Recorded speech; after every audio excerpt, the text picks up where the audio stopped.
Hello, and thank you for joining us for another episode of Hope for Healthcare with Dr. Katie Cole. Dr. Katie Cole is a holistic physician, organizational well-being consultant, and change agent, working with industry leaders and proven strategies to heal our national healthcare system and our culture of medicine. Stay tuned to hear today's speaker.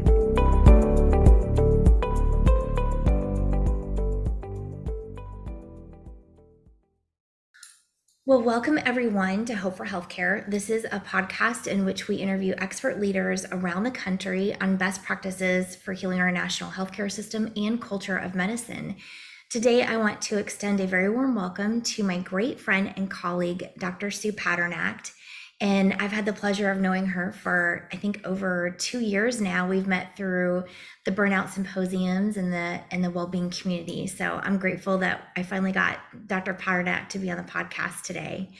Dr. Padernacht is the CEO of Ncline Leadership Strategies. She brings over 35 years of experience and expertise in organizational leadership, team and negotiations coaching, training, consulting, public speaking, and facilitation to her practice. Her healthcare provider and supplier clients have ranged from multinational public corporations to small privately held companies working with multiple levels of healthcare providers in various medical specialties. Dr. Padernacht has also been an Excellence in Teaching Award winning professor in organization and management at UC Irvine Mirage Business School since 2005 and has joined the UC San Diego Business School in 2024. She teaches leadership, negotiations, and talent strategy courses to MD, DO, MBAs, and to physicians and other healthcare providers going to business school to earn an executive MBA. She earned her Doctor of Education from the University of Southern California in organizational change and leadership in 2022. Her research actually focused on physician burnout in the COVID-19 pandemic, healthcare organization and leadership implications for patient care, and clinical team leadership with nurses. Well, welcome, Sue. I am so grateful to have you here today on the podcast. Thank you, Katie. I so appreciate that. And, Sue, I always like to ask a question a little bit more about your own journey with healthcare burnout. And I really would like to know how you initially developed your passion in coaching executive healthcare leaders. Sure. So my passion for the healthcare industry and working with healthcare providers actually started now almost 30 years ago when my mother died from breast cancer. She died before her time, as we say, and I did a lot of extensive work with the physicians, trying to get them to tell us what was going on. And to make a long story short, that it took a lot of navigating, different physicians at different times to be able to find out what was really going on.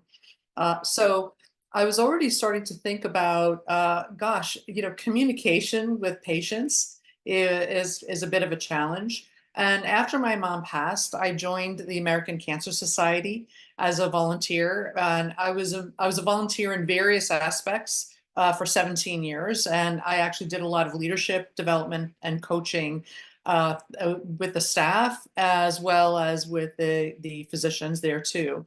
I then, as you noted, started teaching healthcare executive MBAs at UC Irvine, and with my new consulting practice, also started getting more and more clients. I also joined the American Lung Association, which I've been I'm now on the national board. I've been involved since 2014, and have also kind of gotten a different take on what their context of burnout is.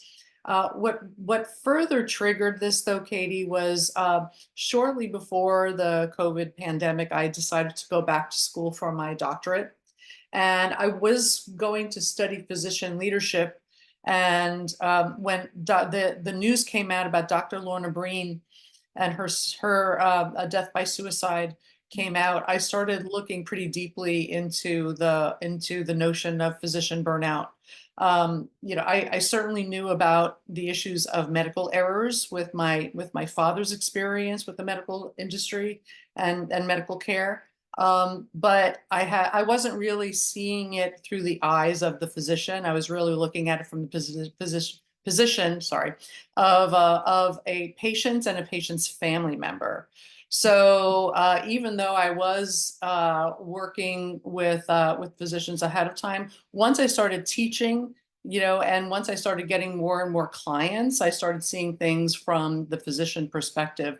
But it really amplified when the pandemic hit and the news of her death by suicide came out. So I shifted my dissertation focus to being not just about physicians who are in leadership roles, but physicians who are viewed by the community, by patients, etc., as being at least informal leaders, even if they don't hold a formal position of leadership. And so that's kind of where I took my deep dive into my study and converted an interest into a passion. I love that you did that, Sue. And if you hadn't done that, we wouldn't have met. We wouldn't be here today. So I'm grateful for That's the true. research. I'm grateful for the research that you have done on burnout and how it impacts, leadership qualities and changes in leaders over time.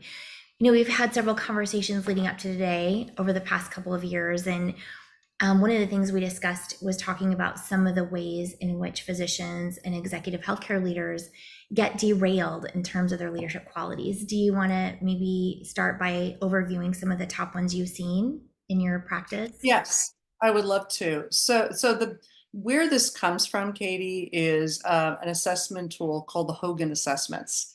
And a Hogan Assessment looks at personality measures for the purpose of predicting occupational success.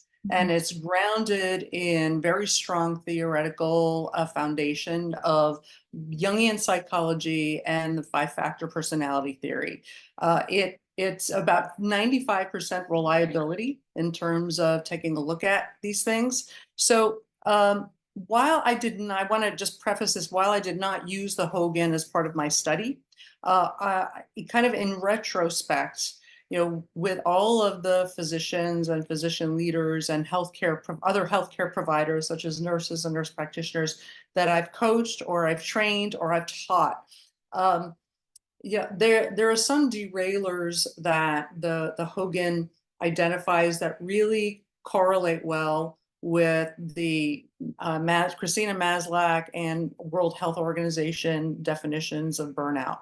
So let me kind of take a step back. So the Hogan takes a look at kind of three factors of personality. One they call the bright side, which is our strengths and our competencies. The second is what Carl Jung would call the shadow side, but Hogan calls it the dark side. So those are the derailers that adversely affect our performance as well as our reputation, that we actually developed and honed as children that are no longer serving us. So think of them as a psychiatrist, you would think of them as cognitive distortions, right? So, right. Yep. Yeah, cognitive distortions that kind of impact our behavior, right? And create that bad behavior. So everyone has these, right? So even though we're talking about physicians and two physicians, everyone has risk factors of these from no risk at all, low, medium, and high. And so at the low, medium level, they tend to be triggered by exception, but at high levels, they tend to kind of come out more easily.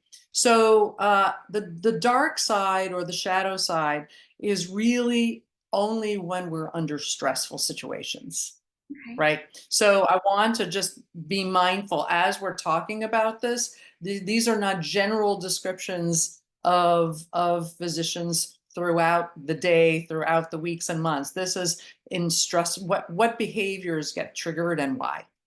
Okay. So there are three categories of derailers, and one of them is kind of this moving away behaviors. And in moving away behaviors, we manage, and I'm going to continue to say we, because we all have these. So we manage our feelings of inadequacy by avoiding true connections with people, right? So one of those behaviors is called being reserved. Right. So it can be associated with low sociability and interpersonal sensitivity.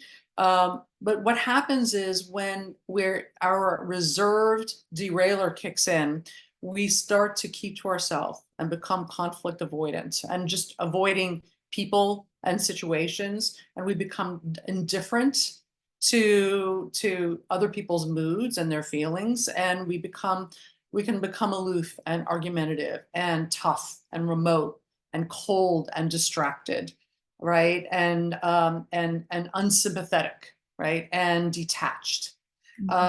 We can make decisions independently without seeking the input of others, because we just don't want to deal with having a difficult conversation.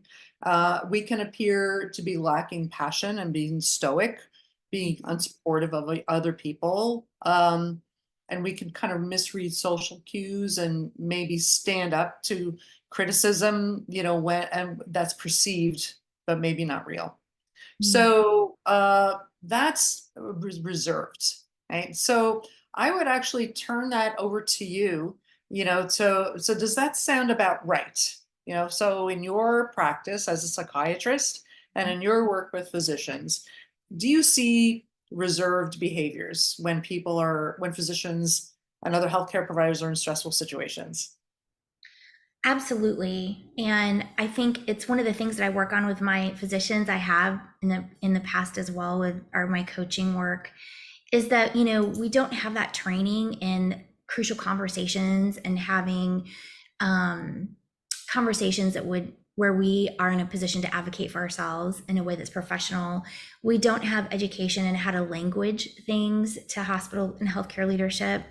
And, there's always that underlying conflict of interest because hospital leadership is for the hospital and making money. And as physicians, we're here to take care of our patients.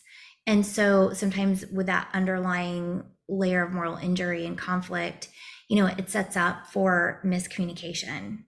And so a lot of times I find that physicians get very passionate and outspoken, and they might get very angry and frustrated at a meeting, and they have a great point and they have data to support it, but it's not coming across that way in their delivery. And then the other flip side is that physicians a lot of times tend to get just very quiet, and they don't want to say anything. They don't want to ruffle the feathers.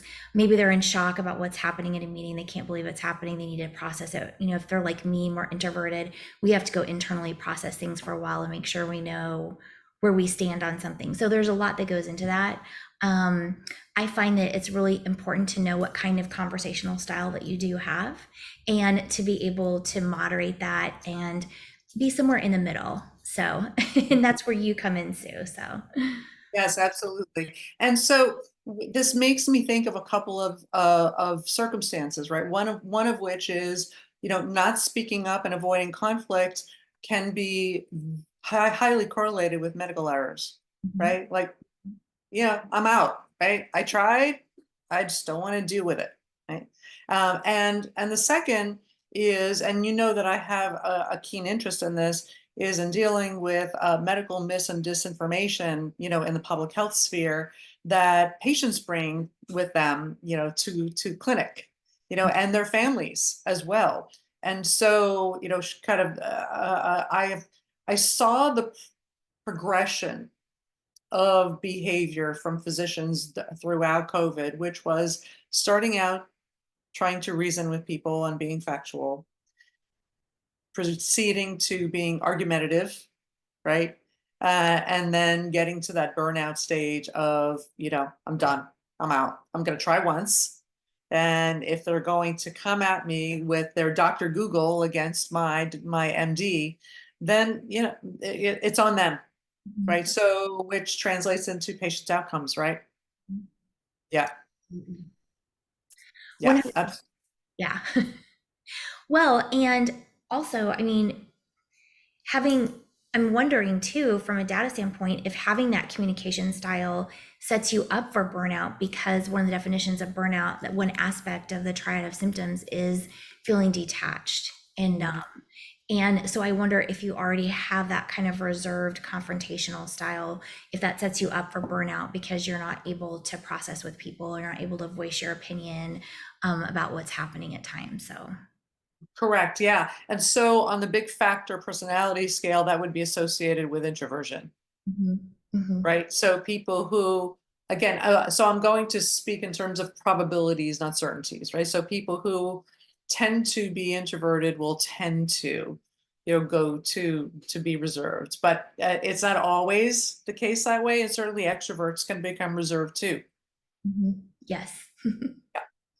So another one that I wanted to bring up, Katie, that is also that moving away and dealing with feelings of inadequacy by disengaging from true connection is the derailer called skeptical.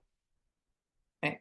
And so in skepticism, it's not so much like avoidance, which is what reserved is. This is being cynical and mistrustful and doubting others, right? And being alert for signs of deception, right? And all of this is kind of grounded in feelings of being perceived feelings of no feelings of perceived mistreatment. Right. So it assumes ulterior motives and hidden agendas. And it's not only mistrust of people, but it's also of institutions. Right. So it can be associated with holding grudges and not letting go and being unwilling to forgive those perceived wrongdoings. Um, Lots of fault finding, right? And difficulty navigating politics because of that. So think of like they don't forgive and forget, right? And they'll push back hard when they're triggered. So again, also if they're good at reading social cues in the normal day to day, though this kind of takes a hit. Mm-hmm. So if we think about the burnout factor, the second burnout factor of dissociation and cynicism, this almost reads word for word for that, as far as I could see. So again, let me turn that over to you. How does this resonate for you in terms of what you've seen in your practice with physicians? Oh gosh. I mean, so when we have like the different drivers of burnout, there are multiple that actually overlap with that. I think one is, if you're skeptical and cynical and doubting your leadership, or if you're an executive physician leader, you're doubting the team that you are working with or the capability to make changes in policy, it's definitely going to lead to, I think, a breakdown of community. And that's one of the main drivers of burnout. And so when we have a breakdown in a community, we have a breakdown of trust. And so when that starts to happen, that even feeds even more paranoia and skepticism. And it's like a vicious cycle, and it just deteriorates very quickly unless something happens that's an intervention to change that. I think another driver of burnout that addresses that too is, an absence of fairness. And so sometimes I think if you're skeptical, you're not going to trust that everyone is being treated the same way. And you feel like maybe your other work colleague that's in an executive position is getting maybe more leeway to make decisions or more autonomy and control over their department versus what you're getting to do. And then that further is exacerbates those drivers. And then it comes down to lack of control and autonomy. So as a physician, I've had my own experience actually with every single one of the things we're talking about in physician leadership, where I am really not a cynical person. I am an optimist. I really am. I'm a cautious optimistic, but I am an optimist at the end of the day. And I always laugh. I used to be just an optimist, and it's cautious now. But there are times in my career over the past 20 years that I've become very skeptical and paranoid, and I don't like that feeling because that's not me, but it's the circumstances and the environment creating that.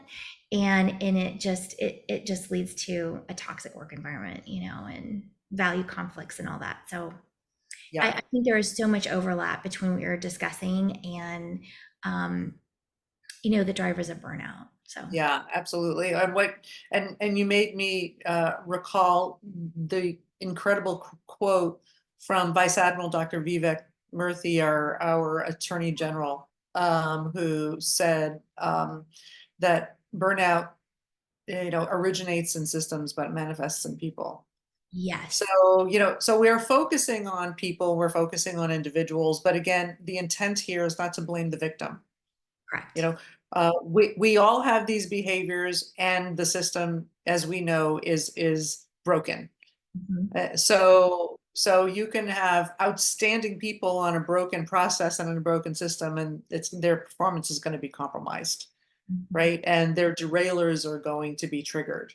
Mhm. So, so I just wanted to kind of preface that's the context in which we're talking about is when we're in stressful situations. Yeah. Absolutely. Yeah.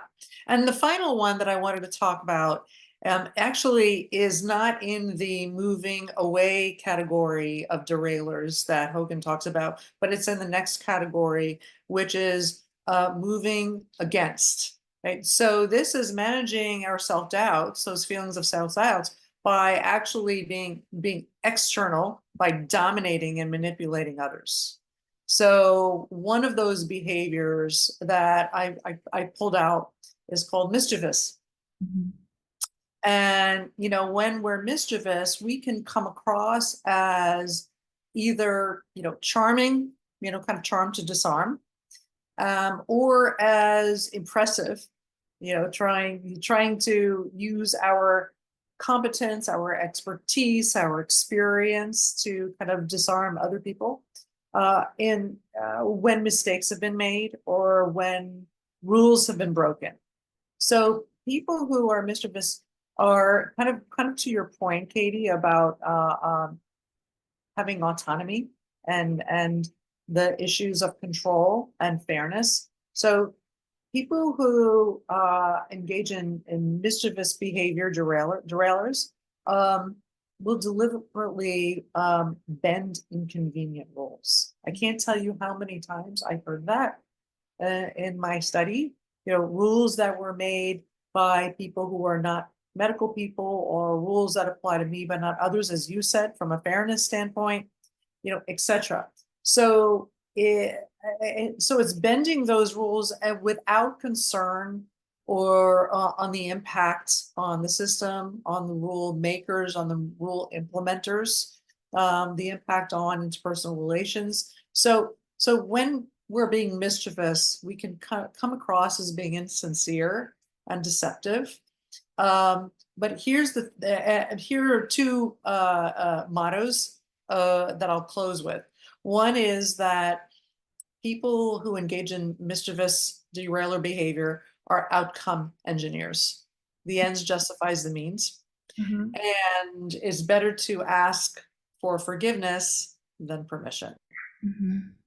I can't imagine how many of us have engaged in mischievous behavior once we kind of hear those mottos, right? So very, very human, very understandable. And yet, when that's done with rules that really have good intent, it's not just about cost, it's also about safety, security, consistency, etc. Sometimes, the wrong rules are broken. Sometimes the right rules are broken, but sometimes the wrong rules are broken. So that's when, physicians are taking things upon themselves, Mhm. and being their own judge and jury in that case. So what do you think? Does that ring true for you in either your practice working with physicians or as a chief medical officer yourself? Did you see that? Oh yeah. Well, I was kind of giggling because I'm like, ooh, I think I'm a bit mischievous. I mean, I've just been in some crazy situations, especially during the pandemic. I mean, I have to say that in my clinic, being on the front line, I mean, the rules were changing every day with our government in terms of regulations, what we were doing, and our own infectious disease department was changing their mind weekly on testing and all this stuff. So, we had to use common sense and just step in and sometimes like make a quick decision for safety for our patients and our staff and ask for forgiveness later if it was against, because they might have just changed the rule that Monday and we didn't know about it yet because they hadn't had a meeting. So there are circumstances, I think, when it's appropriate to do that. There are also toxic work environments that I've been in where I was sort of set up to be mischievous a bit for patient safety, and I didn't like it. But I had to make a snap decision, and I chose patient safety and quality of care over anything else. And that we take an oath as a physician, so that definitely speaks to me.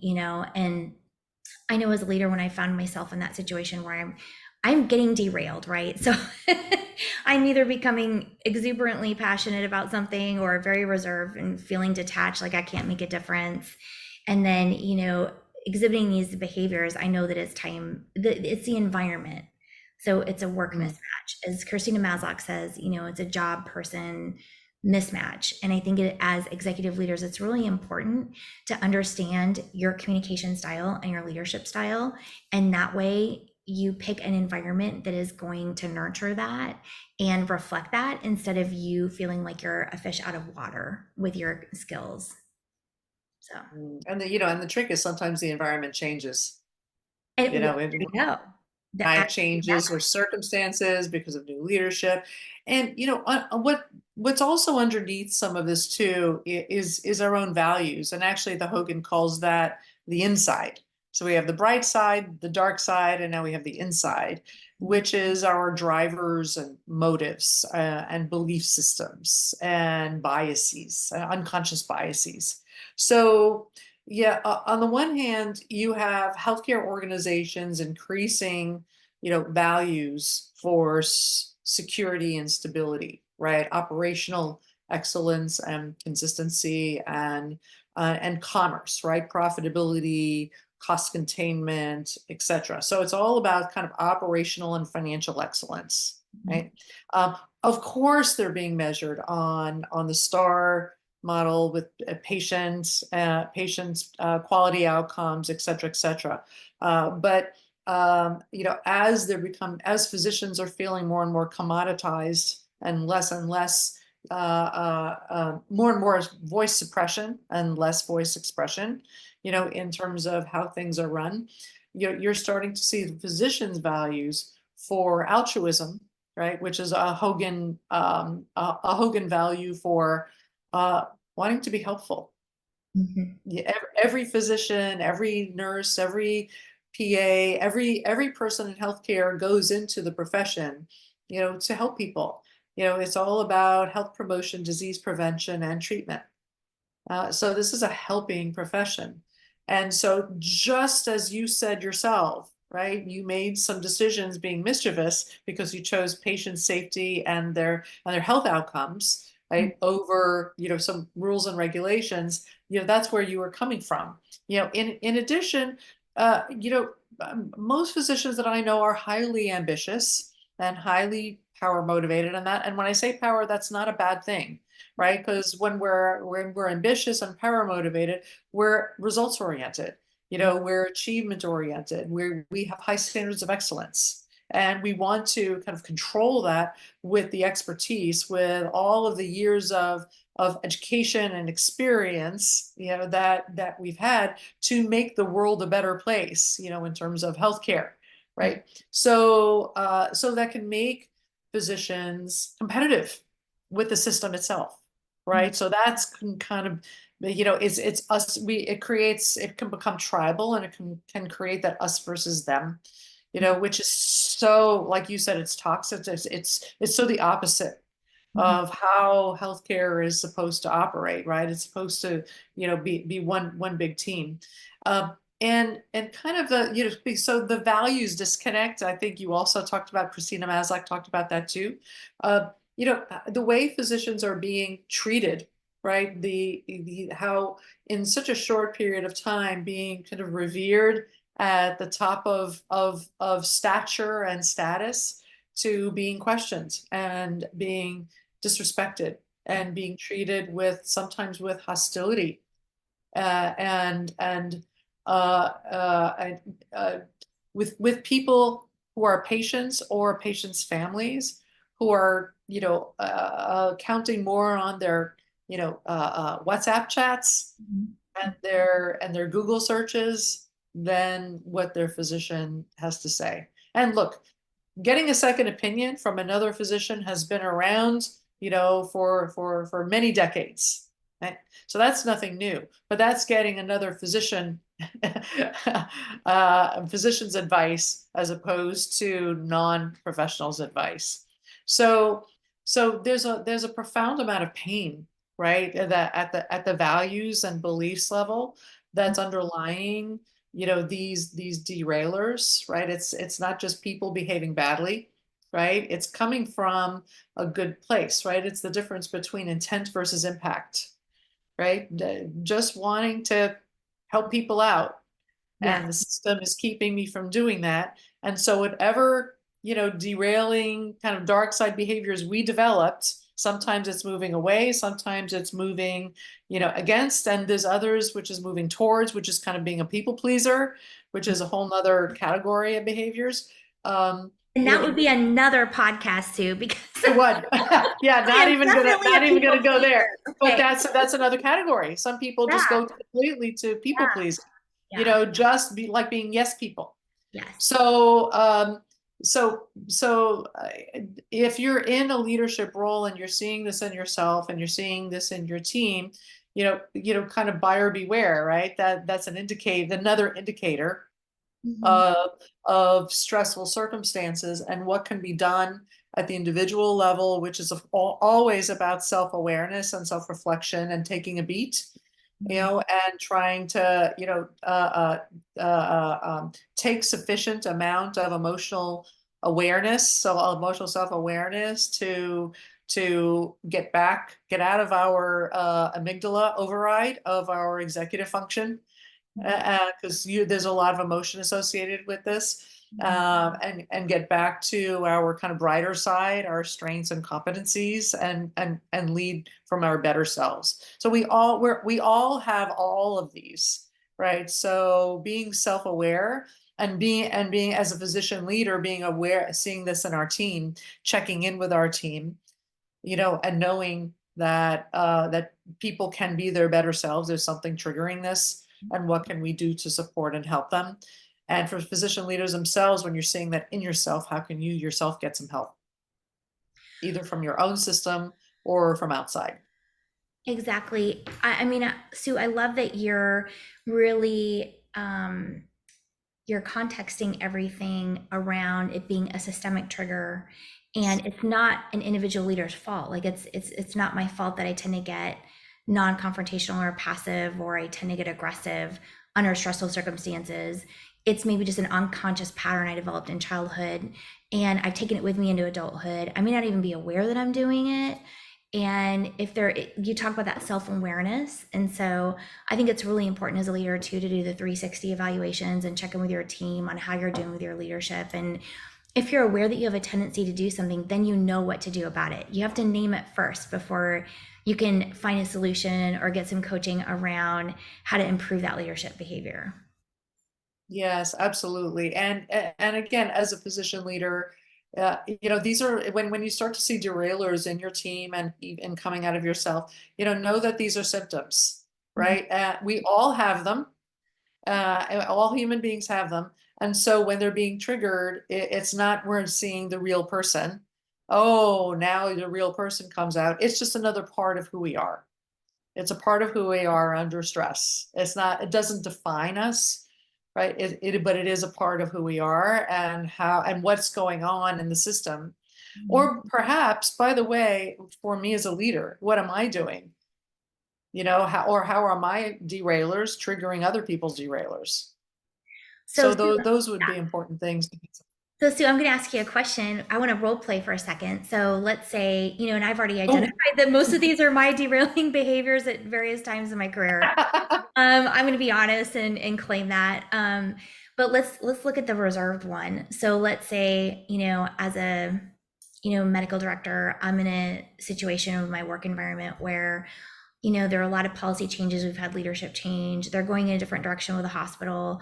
I have some concerns about safety in my own department, and I come to you for advice. And, the last several meetings, I've gotten really quiet. I'm more reserved. I don't even know what to say. I'm not sure how to talk to this new leadership team because I don't really feel like they have empathy, and it's just my perception, right? But for whatever reason, there's a big communication gap. And so I've decided to get quiet and reserved, and I know something is wrong. And I come to you, like, what are some of the what's one strategy you would tell me to work on, or how could I help turn that around before it escalates? Okay. So that tends to be fear-based behavior, right?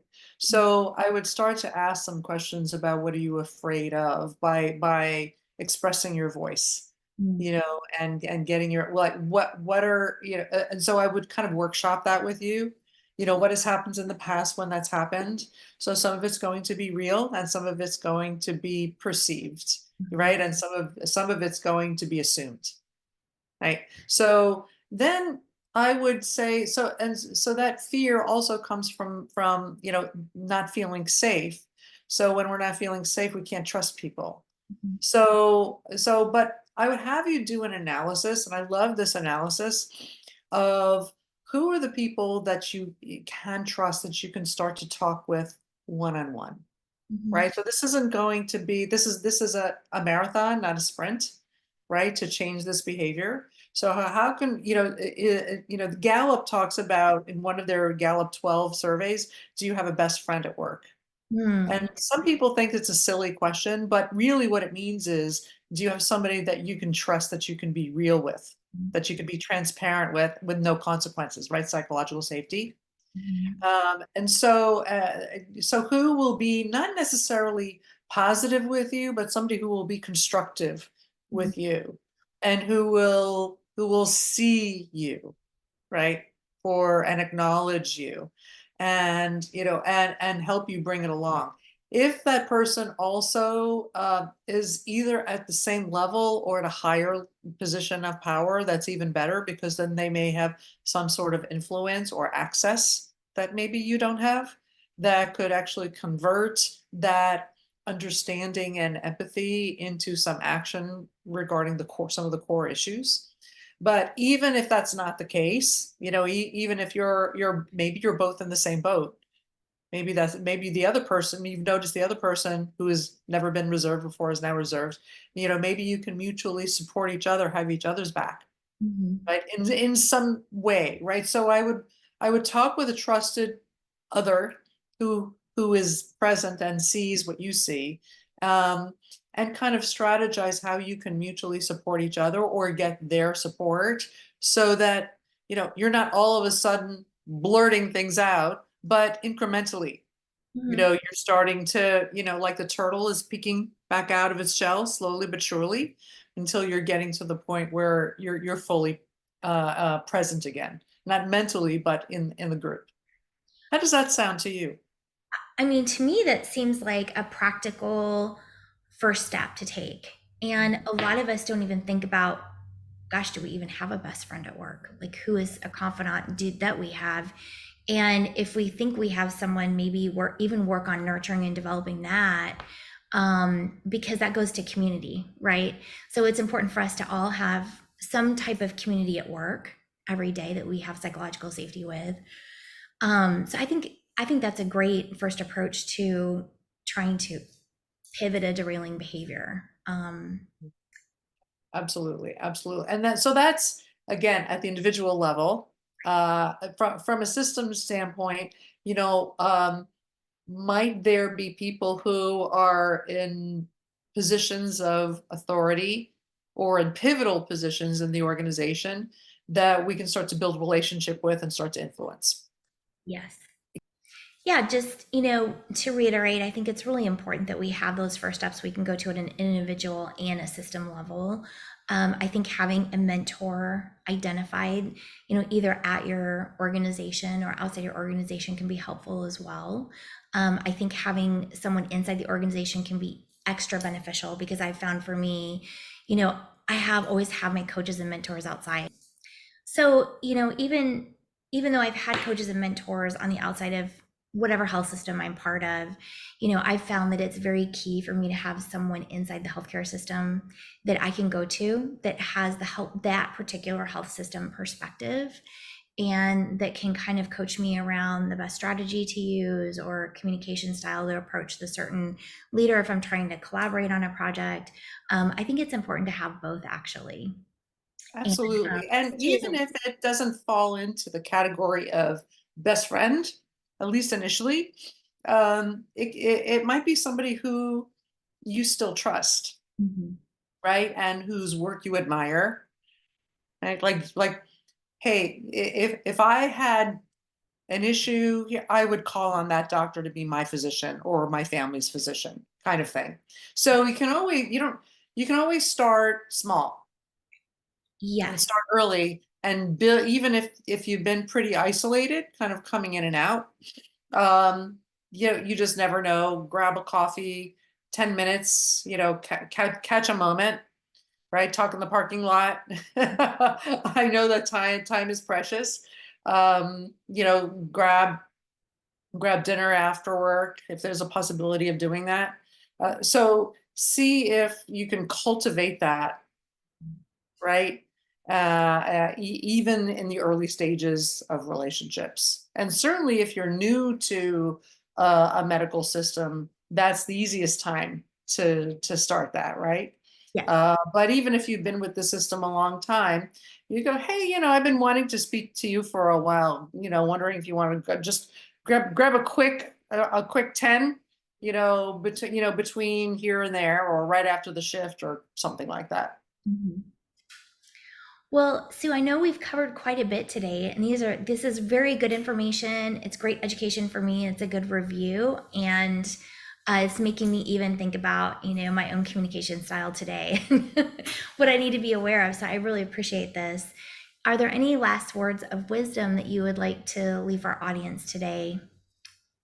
Yeah, I think it's important to end these kinds of discussions with "don't suffer alone," Mhm. right? Don't tough it out.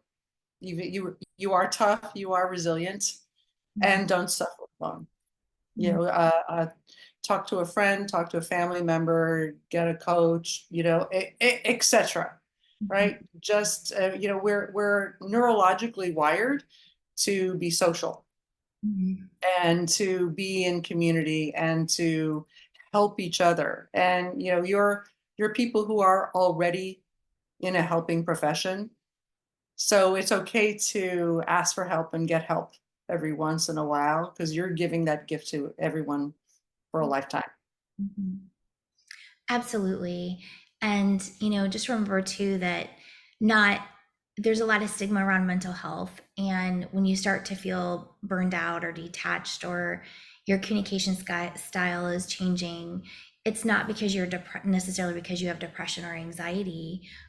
It could be related to burnout. And it's important to understand the difference between that. And, we're not going to change the stigma around getting coaching and having, solid mental health unless we come together and start saying, hey, this is necessary for me as a physician executive or a physician leader. I really need a coach. I need to work on my coping skills for managing this.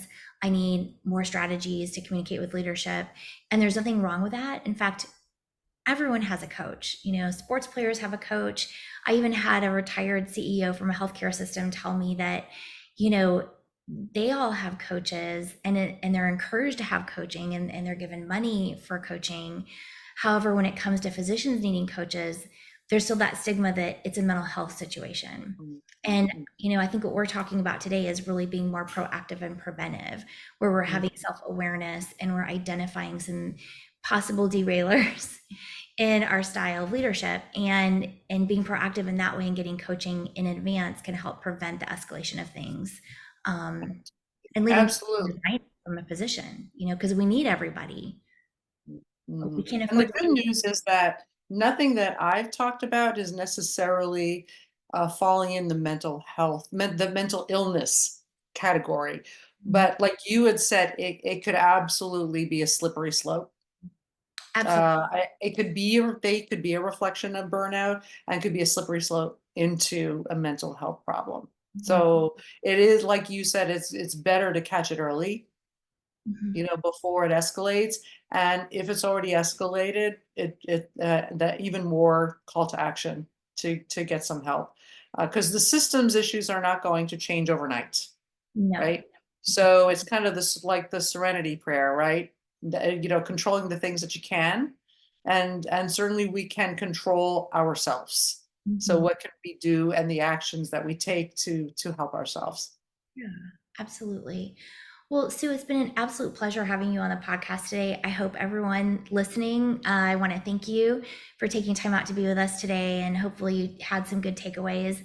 If any of you want to reach out to Sue for any further information or on her consulting and coaching, I will have all of her information available on LinkedIn, our social media posting, as well as her bio page on the website. So thank you again, Sue, for your time today. Thank you so much, Katie. It's been an honor to be here and to speak with you about this important topic. It's been an honor to have you. Hope you guys hope everyone has a wonderful rest of your day and week, and we'll talk to you soon.